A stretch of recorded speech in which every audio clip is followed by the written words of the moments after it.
श्री राधे कृष्ण दोस्तों, आज कार्तिक माह के कृष्ण पक्ष की एकादशी है जिसे रमा एकादशी कहा जाता है। जैसे कि मैंने आप लोगों को बोला ही था कि मैं आज आपको रमा एकादशी की कथा सुनाऊंगी।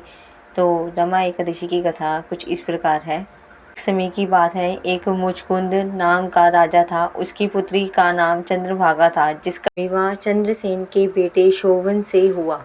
एक दिन शोभन ससुराल आया। रमा एकादशी से एक दिन पहले राजा मुचकुंद ने पूरे नगर में ये घोषणा करा दी कि कोई भी व्यक्ति रमा एकादशी के दिन भोजन ग्रहण नहीं करेगा, जिसे सुनकर उसका दामाद परेशान हो गया। तब उसने अपनी पत्नी से कहा कि वह बिना भोजन के जीवित नहीं रह सकता है।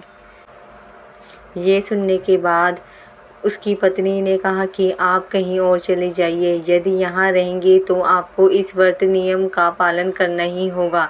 तब शोभन ने कहा कि जो भाग्य में होगा वो देखा जाएगा, और उसने रमा एकादशी का व्रत रखा। लेकिन उसे बहुत तेज से भूख लग गई, जिससे वह व्याकुल हो उठा। वही जब रात्रि जागरण का समय आया तो वह बहुत ही दुखी हुआ और सुबह तक उसके प्राण निकल गए। उसका अंतिम संस्कार हुआ और चंद्रभागा मायके में ही रहने लगी।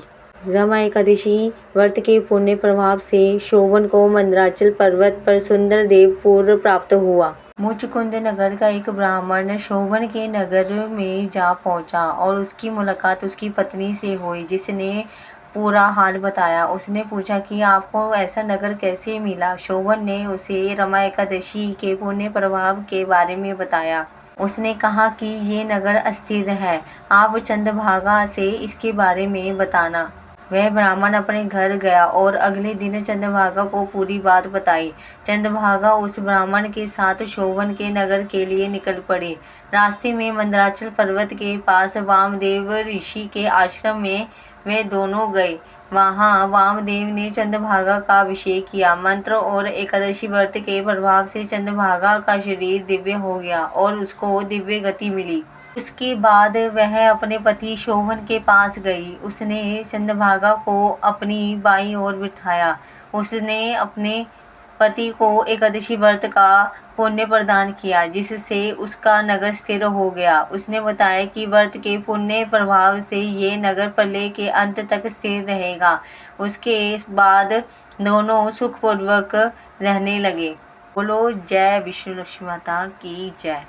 दोस्तों, ये थी रमा एकादशी की कथा।